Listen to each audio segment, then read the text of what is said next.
Dans ce troisième dimanche de Carême, l'Église a choisi un texte du début de l'évangile de Saint Jean, au chapitre 2, c'est-à-dire un évangile qui relate ce qui s'est passé la première fois que Jésus est descendu, est monté plus exactement à Jérusalem,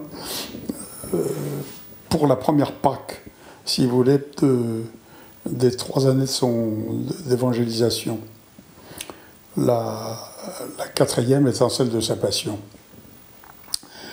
Et quand Jésus arrive, il trouve bien sûr ce qui était devenu le temple. Le temple était devenu en quelque sorte un marché. Comme le temple attirait tous les Juifs qui venaient fêter la Pâque en venant quelquefois de loin, parce qu'il y avait déjà des Juifs dans la diaspora qui faisaient le voyage de Jérusalem au moment de la Pâque, d'autres le faisaient au moment de la Pentecôte, puisqu'on pouvait célébrer à 2 moments la Pâque, mais il trouve un lieu où il y a des commerçants partout. Vous voyez, où bien sûr, il y a cette fameuse vente des brebis, puisqu'on va pouvoir sacrifier les agneaux, mais on vend toutes sortes de choses. C'est devenu un lieu de commerce. Marchand de colombes, marchand probablement d'épices, marchand d'agneaux, changeur de monnaie, puisqu'il y a des gens qui viennent d'autres pays, donc on change les monnaies, et marchand de brebis, de bœufs, voilà, c'est un lieu de commerce. Au fond, c'est important de voir, si vous voulez, à quel point les grands prêtres avaient perdu la foi. Vous voyez, à l'époque de Jésus, il y a des catégories à l'intérieur du peuple juif. Il y a les Hérodiens, ceux qui ont choisi la collaboration, et donc, j'allais dire, essayent de faire oublier qu'ils sont des Juifs. Vous avez les pharisiens qui sont, au fond, en quelque sorte, les descendants spirituels de ceux qui ont eu le courage de résister au IIe siècle, ceux qu'on appelle les martyrs d'Israël, au moment des persécutions par Antiochus et Épiphane et un certain nombre de gens. Vous avez les docteurs de la loi et les scribes, des intellectuels qui scrutent les papiers, etc. Et finalement, tous ces gens-là forment des catégories qui se détestent mutuellement. Et au fond, malheureusement, la seule chose qui réunit les gens, c'est le commerce. Et parce que finalement, la Pâque à la fois attire beaucoup de gens, et ces gens, il faut bien qu'ils vivent, donc ils mangent, ils boivent, ils se nourrissent, ils achètent. Et en même temps, il y a tous ces sacrifices qui sont offerts, vous voyez, de brebis, de colombes, de moutons, etc., de bœufs, etc. Par conséquent, c'est devenu une maison de commerce. Et au fond, les grands prêtres touchent. Je ne sais pas comment ça se faisait chez eux, s'il y avait une patente ou je ne sais pas quoi pour pouvoir installer un commerce, mais certainement, ceux qui installent un commerce dans l'enceinte du temple, payaient certainement un impôt. Et donc, les familles des grands prêtres vivaient de ça. Et c'est pour ça que Jésus a piqué une sainte colère quand il est arrivé la première fois dans le début de son évangélisation, la première année. Il arrive avec ses apôtres. Vous savez qu'il a fait le crochet de Cana pour satisfaire à la demande de sa maman qui lui dit « Viens à cette noce, elle était invitée, tu es invité aussi, tes apôtres sont invités. » Donc il a fait ce crochet-là. Et puis, une fois ces noces de Cana terminées, il monte à Jérusalem. Et là, il trouve le temple dans l'état où il était depuis des années et des années, et il pique une sainte colère. Alors il fait un fouet avec des cordes et il chasse les marchands. Ça a dû être assez dantesque, parce que ça a beaucoup marqué les évangélistes, notamment. C'est pour ça que là,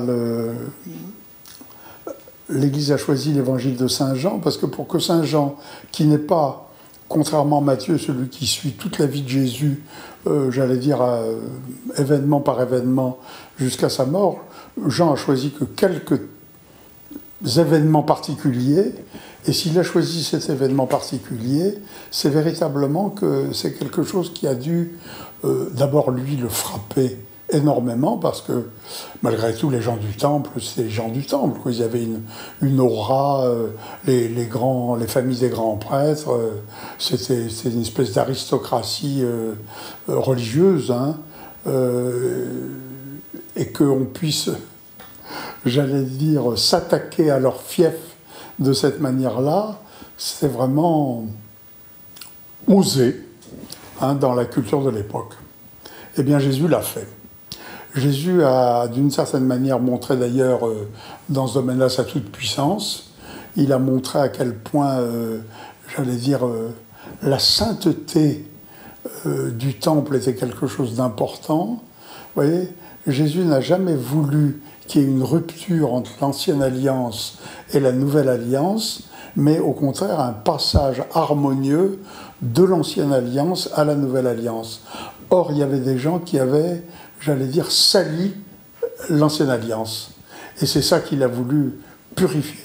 En quelque sorte, il a essayé de donner un coup de torchon, un dernier coup de torchon, si vous voulez, pour purifier l'ancienne alliance de tout ce qui avait été, j'allais dire, malheureusement apporté par des générations de prêtres qui n'avaient plus véritablement la foi, mais qui étaient devenus des commerçants de la religion, eux-mêmes, vous voyez, des gens qui profitaient économiquement de la religion, économiquement et puis sociologiquement. Hein, il a voulu montrer à quel point il fallait chasser tout ça du temple de façon à préparer ce passage de l'ancienne alliance à la nouvelle alliance. Et ça a été effectivement incompris par beaucoup, hein, parce que c'est en quelque sorte scandaleux de s'attaquer au temple. Et Jésus a eu cette phrase mystérieuse, je reconstruirai le temple en 3 jours. Et comme dit l'évangéliste Jean, il parlait de sa résurrection. Parce que finalement, la nouvelle maison de Dieu, c'était Jésus lui-même qui la construisait, qui l'installait. Et il voulait faire place nette, s'il voulait, pour permettre à tous les Juifs restés profondément religieux, voyez, de pouvoir passer de l'ancienne alliance à la nouvelle alliance. Et heureusement, j'allais dire, il y a des Juifs qui l'ont fait. Ouais, il y a eu des prêtres, il y a eu des gens religieux. Dans les pharisiens, il y a eu des conversions. On voit des gens comme Joseph d'Arimathie, des gens sont des gens, des notables importants, ouais, et qui deviennent des grands disciples de Jésus. Mais il faut reconnaître que la majorité des autorités religieuses de l'époque, si vous voulez, sont ceux qui ont livré Jésus à Pilate et qui ont demandé à Pilate de le crucifier. Et pourtant, Jésus a tout fait pour essayer de purifier une dernière fois le lieu de l'ancienne alliance et pour qu'il y ait une possibilité, si vous voulez, de transition harmonieuse, de passage harmonieux de l'ancienne alliance à la nouvelle alliance. Voilà, c'est ce que Saint Jean a choisi comme texte. Lui qui, je vous dis, n'est pas quelqu'un qui a fait une biographie en fond des 3 ans et demi de vie publique de Jésus comme Saint Matthieu, qui lui a donné toutes les paraboles du royaume, toutes les controverses avec les pharisiens, tandis que Jean a choisi très peu de textes, très peu d'événements importants. Mais ces événements, ils ont été choisis par lui parce qu'ils avaient une valeur éducative extrêmement importante. Voilà, l'important c'était ne faites pas de la religion quelque chose de rentable. Vous savez, ça reste toujours valable. Hein.